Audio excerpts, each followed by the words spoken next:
Sebelumnya, Assalamualaikum warahmatullahi wabarakatuh. Perkenalkan, nama saya Ragil Ardifatoni dengan NIM 20 di kelas 056. Di sini saya akan mempresentasikan tentang perubahan handphone keypad ke handphone layar sentuh.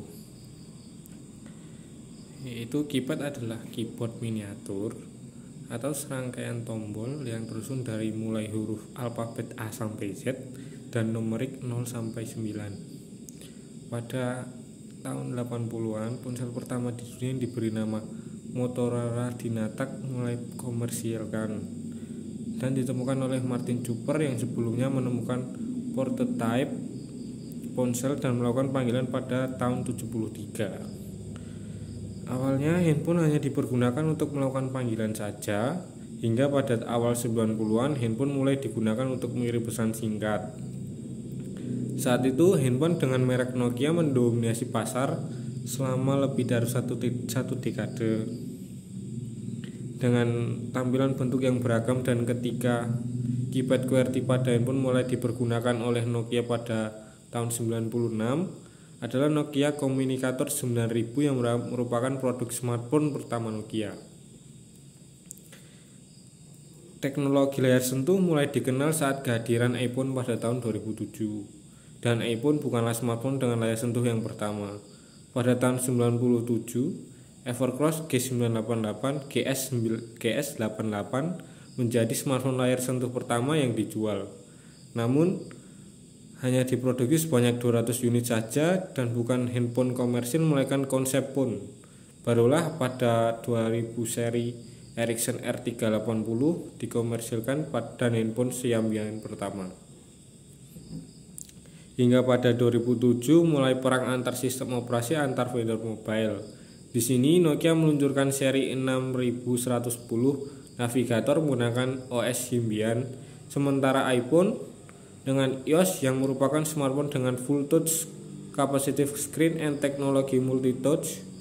Selanjutnya pada 2008 menyusul musuh abadi dari iPhone yaitu Android versi 1.5 melalui handphone HTC Dreams.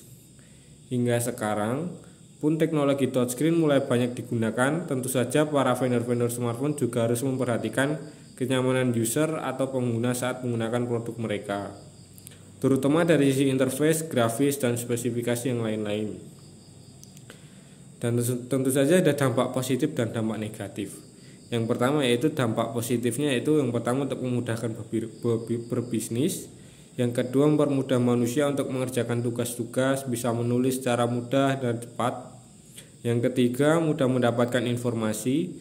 Yang keempat, bisa membuka email lewat handphone touchscreen. Yang kelima, chatting lewat LINE, WhatsApp, Facebook, Messenger, Petalk, BBM sehingga tidak perlu lagi SMS-an. Terus dampak negatifnya, yang pertama dapat mengganggu kesehatan tubuh seperti mata, kerusakan punggung. Yang kedua, lupa waktu. Yang ketiga, kerusakan fisik apabila menggunakan mouse atau keypad secara berjam-jam setiap hari, dapat mengalami cedera tekanan yang berulang-ulang. Lalu perubahan-perubahan yang terjadi yaitu penggunaan gadget atau handphone di zaman sekarang sudah banyak sekali bisa ditemui di berbagai tempat ataupun negara, karena sudah jadi barang yang wajib dipunyai di zaman sekarang. Dengan adanya gadget, masyarakat bisa melihat contohnya saja berita yang jadinya menggunakan koran seperti hari sekarang bisa melihat berita melalui gadget yang mereka punya. Ingin berbelanja tidak perlu datang ke toko, tinggal menggunakan aplikasi yang menyediakan jual beli bisa diantar ke rumah. Lalu dapat dikatakan bahwa smartphone telah mengubah cara kita menjalani hidup kita. Dari perkiraan 5 miliar pemilik ponsel di seluruh dunia, diperkirakan setidaknya 2,5 miliar diantaranya memiliki smartphone, dan angka itu diberikan hanya akan meningkat. Flipkart juga telah memberikan tren ponsel pintar teratas yang harus diwaspadai pada tahun 2021. Menurut laporan tren, hal seperti ponsel siap 5G akan menjadi hal biasa tahun ini. Laporan tersebut juga memprediksi kedatangan faktor bentuk unik seperti layar OLED fleksibel dan ponsel yang dapat digulung. Sekian presentasi yang dapat saya sampaikan. Jika ada kurang lebihnya mohon maaf. Wassalamualaikum warahmatullahi wabarakatuh.